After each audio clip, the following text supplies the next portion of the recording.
right, it says live, waiting on Facebook. And we are officially live. Welcome back to the Change Physician. I am Melissa Cady, the Challenge Doctor, with my co-host, Dr. Kevin Cuccaro. We're here today to bring you Saturday Salutations and talk amongst everyone watching, our fans, and of course, Kevin and I catching up as well over the past week, which we always like to share with people what has happened in the podcast. If you're hopping on here and you see it on the Challenge Doctor, go to our Facebook page on the Change Physician and join us there. If you don't know what Change Physician is all about, go ahead and go to thechangephysician.com. We'll tell you all about us. Changephysician.com. That's right. We got thechangephysician.com. So as always, we always touch on what's happened recently in the podcast. And this past week, first of all, how are you doing, Kevin? I am well. How are you doing? I'm coming up for a breath. I had a busy morning, but good to be on. Let's see here. What is today? Today is the 5th. So as of this past Sunday, our podcast episode was a deep dive on Tim Creasy's alignment hacks.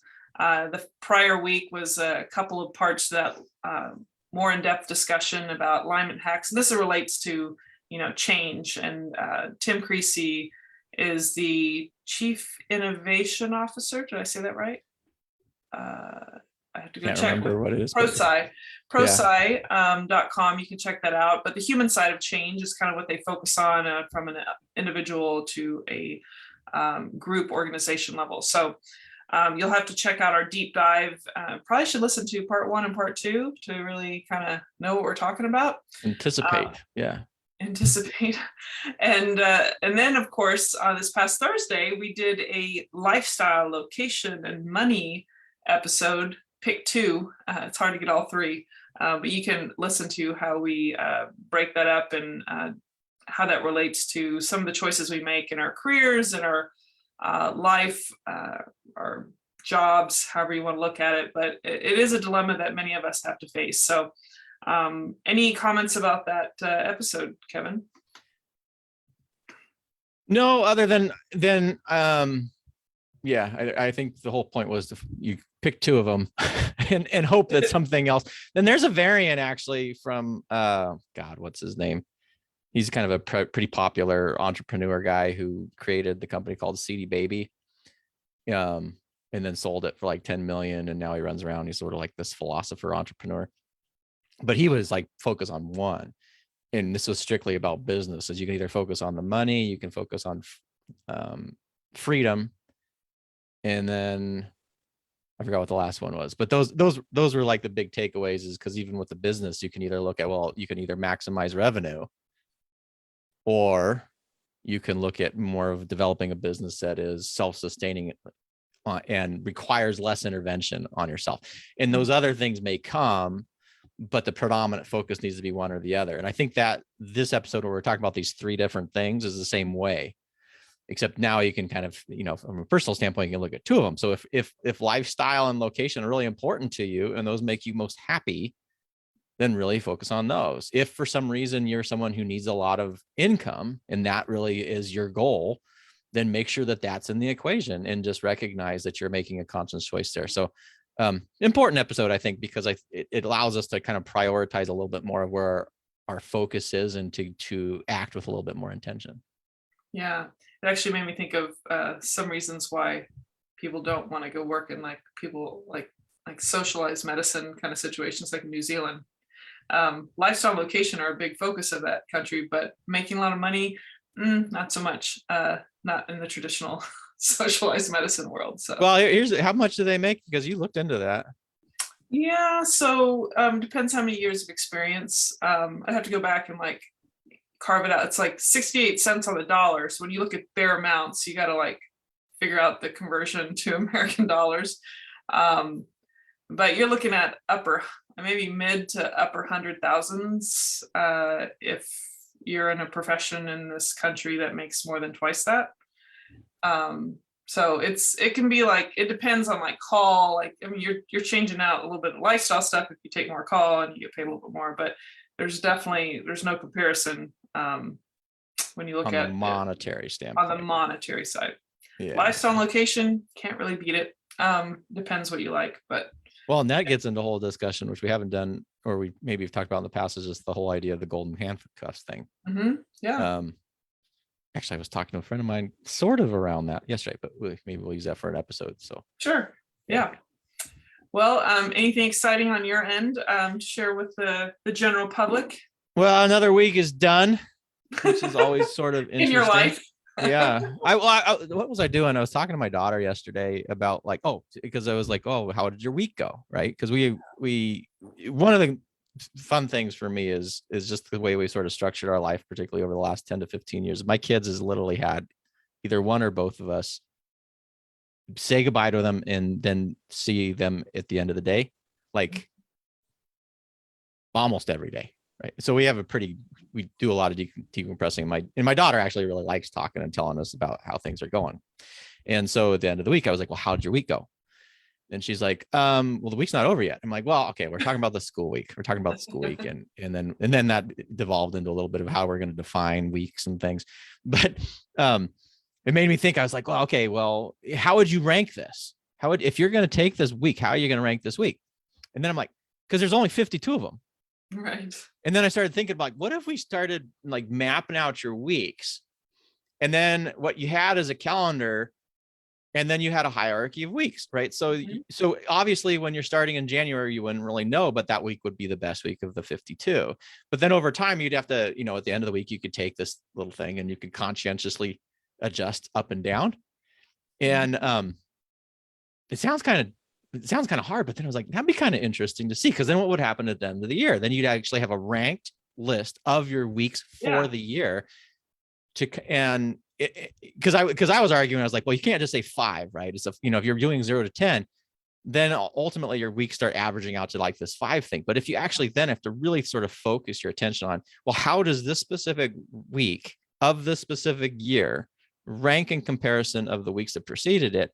And then, over time, I don't know, it's an experiment. Maybe I'll do it if I'm not so lazy, but.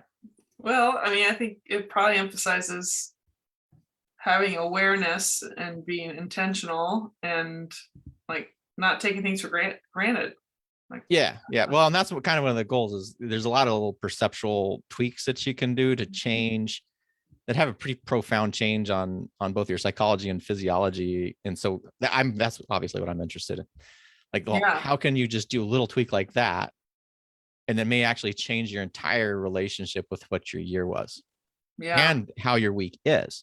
Because we know from like the gratitude, the gratitude exercises, when you're just writing gratitude 3 times a day, that changes your psychology and your physiology. You tend to feel healthier, and you actually tend to be more happy and content. And part of that is they think that because conscientiously you're ranking this all the time, you are actively seeking moments and things to be appreciative of. You are now pre-active in that state of attention. So maybe this would be another one you can do for time, and in particular for a year. So that is a great segue into, a lot of times I like to check in on some, news stuff that is not so great, to keep things in perspective so that it enhances my appreciation for the things that I have, or we have. And I wanted to, in memory of an anesthesiologist that was killed in Ukraine, I wanted just to mention her little story, not a story, but just like the facts that she was Marina Kalabina, was in Kiev, Ukraine, reportedly killed by Russian soldiers. She was on her way taking her wounded nephew to the hospital when one of the bullets struck the car she was in. And she was she was like the chief sanitary doctor. She also served as the deputy minister of healthcare in Ukraine during the early stages of COVID. I saw this story pop up a couple times, and I just thought how horrific, and how, not that anything will necessarily be perfect, in this country or for the rest of my life. I don't know. We can't predict the future, but it made me just appreciate that we are not living in this situation right now. that they are over there. And even a physician who's trying to help her own nephew was killed in all of this tragedy. So I know people always think it's like a Debbie Downer thing, but to me, it makes me, it's like, you know, if you never see the dark, you don't appreciate the light. And so I feel like it's good to reflect on these things to make you really appreciate life. So I know that doesn't have a, you know, exciting ring to it, but I had to share it because I think it's just awful that this anesthesiologist killed in the middle of all that action. And I know it's not just her. I mean, there's tons of people. Obviously, there's like 1 million people that left the country already, and we've got all these refugees, and another crisis is going to unfold itself too. But well, I have been thinking a lot about Ukraine, actually. Yeah, it's hard not to. It is kind of consumed a lot of attention this week, and I'm trying to get more information, and I'm really interested in information from the people of Ukraine themselves rather than necessarily the news reports. Yep. And so that's what I mean. One thing that's fascinating to me about this is that we can actually get that, and you can hear these stories, and I can't figure out if I'm just older, because I definitely know that has something to do with it. But it's really impacted me. The fact that you have a nation that has been forcibly invaded for nothing, some whack jobs reason, right? And me being me, I've also thought of the fact that there has been a lot of interventions that the US have done that have been arbitrary in many different ways. So I'm not saying in any way, shape, or form that we are not guilty, but just like anything, there's an awareness of, okay, well, historically there's these actions, but also in this context that we have to remind ourselves that no matter what previous actions have been, this is essentially an evil act.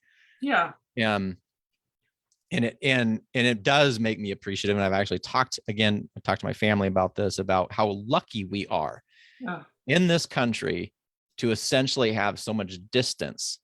We have 2 borders.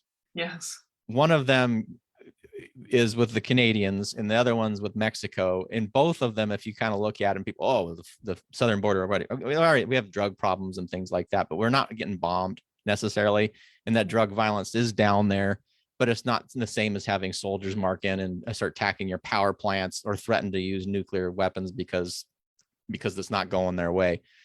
And the fact that we can sit in our house and we feel safe, and we're pretty safe. Like, that's not just only a perception. We're pretty safe unless there's a natural disaster or whatever. Right. We've had a guest, and we talked to her, Yes. Lemia Boric, who's an oncologist. And I've talking to her about that because she was a refugee from Bosnia. Right. And I just can't imagine living in a country with a high standard of living like we're doing. And then the next thing you know, that you're getting shelled and bombed, and there's an aggressive forces coming in, and your next door neighbors could be killed, or you could be killed, and you don't know what to do with your family. I was reading these texts of this kid who was the same age as my son and trying to flee the country. And anyway, so things that you can do, people, is obviously is to support the aid and networks out there. I did see something where I just love this, where people are using platforms like Airbnb to book rooms. So I've actually looked into that, and I was trying to find some places, booking rooms, and say, I'm not going to stay there. I just want to get you some money. So, anyway, that's obviously a big deal this week, and thoughts and prayers to the Ukrainian people. And you guys are amazing. I mean, I just can't imagine. So fighting that fight. I mean, there's so many ways you could respond to that. And I think what bothers me, there's always going to be factions of a country, of the reasons, the excuses that are being used. It reminds you that what people say does not always validate their actions. They use excuses as to why they're doing things. It just reminds me of this whole last few years of just misinformation, disinformation, confusing information, whatever you want to call it. and how we always talk about perception and realities, and your reality is your perception, and how we can manipulate each other based on what we see, what we hear. And to think that even the people living in the country in Russia, which from what I understand, they're not getting the full information. And so that's disturbing. Well, How and you certainly not manipulate- now. Certainly not now when Oh, no, when this they've point. banned it or they've made it a criminal offense now. And Right. that's another point though. When you have Russians, what was the reports of like 2,000 Russians getting arrested because they're in their country protesting the war Yes. itself, and they're, they're sports, heroes and very high public figures that are protesting it. You can't ignore that either, because these are people who have really, the repercussions of their actions are beyond what most of us in the United States could possibly comprehend, and they're willing to stand up for it. Yeah. I'm not. This is definitely a war of Putin and his cronies. It's sad the suffering that everybody else has to do to it, and the courage that, again, the Ukrainians are doing. And I would add that a lot of the Russian people are doing in the face of knowing what those actions could potentially mean for them and for their friends' families it's unbelievable. And the whole world is witnessing. And the whole world is witnessing, whole world is witnessing. You always feel like you can do it. What else could you do? And I don't know. Yeah.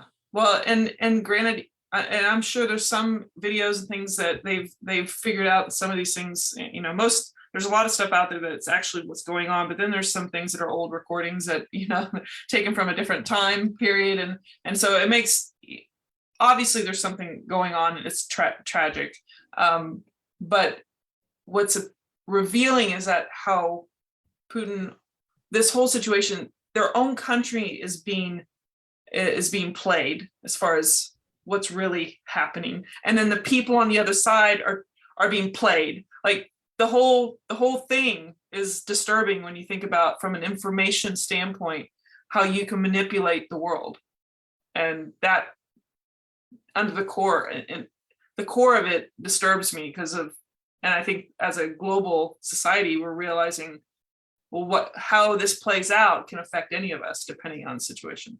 Well, and always to be at least have some degree of healthy skepticism. I think Yes. there was a couple. It was me, like, after this started, I'll never forget. Like, I just go to Twitter, like, basically in the mornings, and I scan just to kind of get an overview of where kind of what's. I've been doing that for months now, and I call it Angry Birds because almost all of it is nasty and people are horrible and yelling at each other. But you kind of get a quick overview of what the news is. Yeah. And I saw a comment though, and I was like, oh, actually, this is true. I've seen this. Is the amount of Russian disinformation that's been going on for a long time. Apparently, there was an article that came out that said that this has really started actually with the previous Ukrainian invasion in 2014. And then when they cracked down, like there was this harsh kind of repercussions, rightly so, and a lot of the tech companies started getting involved. These tweets that you would see that were, the ones which were like, not to get too political, but the ones that make a small portion of the population that does all this stuff that says that the elections were false and all this, things that are like factually untrue, were gone. Like they were Russian troll farms, and not everybody, and I'm sure there's someone out there waving their red hat and saying that, oh, well, I tweet and that's not true. Well, the fact of the matter is Russian disinformation, just when the volume drops dramatically, when they cut off a potential source, it's just, it's incredible how these social media platforms, including this one that we're streaming live on, have been used in such a way that wow, it's just a way to influence people. So yeah, folks, just be skeptical, right? Yeah. And we may not even be here. Maybe we're actually, AI. Yeah, or AI. Well, and Russia was just blocked access to Facebook. You wonder why? I mean, Well, and that's what you do, right? Then you go through the comments on things. Mhm. And it's always interesting to me when you start, okay, well, this happened in the intervention, and you look, and then the amount of traffic, like in these comments and what people say goes down, because what with this amplification with social media has allowed literally foreign powers to pretend and to cause disruption. They've allowed small segments of the society to amplify the voice and appear that they're bigger, which in case actually threatens all the rest of us and kind of makes us feel unsafe, or maybe we're in the wrong. And it's a remarkable and tragic and horrible and awful and very evil way to kind of view how human perception changes, though, and how easy it is to kind of manipulate this stuff. So Oh yeah, no, I mean, I think I pulled the plug on Twitter and Facebook. yeah, and that's one of the things that just dropped. Like it some of these tweets just going, I can't even believe people are saying that, and then they're gone. Yeah. It was like not all of them, but a large percentage of them. So Yeah, there was something else I was going to say about all this, but anyway, my heart goes out to the Ukraine and the people have lost their lives and people struggling and just losing the lives that they've been living. I'm grateful for free speech here. There's always that gentle balance between free speech and not causing harm or doing harm. But yeah, I guess this is inevitable. We're going to have this discussion at some point on our Saturday Salutations, because this is, if you are alive at this time, like if you really think about it, since, I mean, like you said, it is incredible. We're not landlocked by other countries, and we don't have this like the geographical type of elements that have probably been a big reason so many wars have occurred. You don't see that happening in Australia. I mean, they're like water everywhere. It's like one big island. So the logistics of it all don't make sense, but you can see how all this other stuff that happens in Europe, Asia, and all of that, since they're separated in countries, how it can be a very, there's probably deeper ways to discuss this, but I do think it's pretty fascinating. How geography has affected really countries. It's it is a whole different discussion. It is pretty cool though. I mean, it is pretty interesting. And we have, I mean, America has been really, really, really lucky in that regard. Granted, for the native populations, it wasn't so good, but for the nation as a whole, being able to have the borders that we have and the access to natural resources that we have is like unheard of in the rest of the world. It's anyway, we're going all over the place now, but yeah, that's okay. That's what Saturday Salutations is for. But why don't you take us out then? All right. Well, thank you everybody for joining us today. I'm going to just add a little shout out again. Thanks to Ukraine. You guys are for demonstrating true heroism, for the Russian people who are standing up to Putin, for demonstrating true heroism. For everybody else, thank you for joining us today. I'm not going to do any other call outs than that and just say, join us next week on the Change Physician podcast. You can see us every Friday on Facebook or every Saturday on Facebook, pretty much. Until next time, stay well. Take care.